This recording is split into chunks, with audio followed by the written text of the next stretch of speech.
مفكر ان اكتر مادة ممكن توقعك في الاخر الفيزياء؟ التاريخ؟ غلبان والله. العربي؟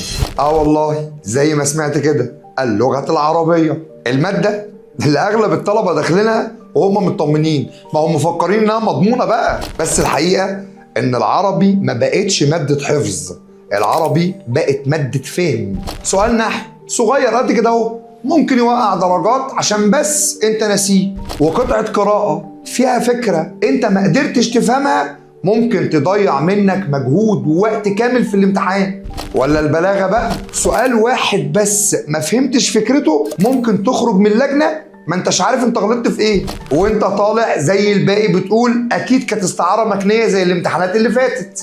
المشكلة مش ان العربي صعب، المشكلة ان انت بتتعامل مع العربي باستخفاف كبير قوي. بس لو انت عايز العربي يبقى اكتر مادة تزود مجموعك مش اكتر مادة تضيعك، اكتب لنا كومنت واعمل لنا سبسكرايب على اليوتيوب، وخلي كل درجات العربي مضمونة بالنسبة لك.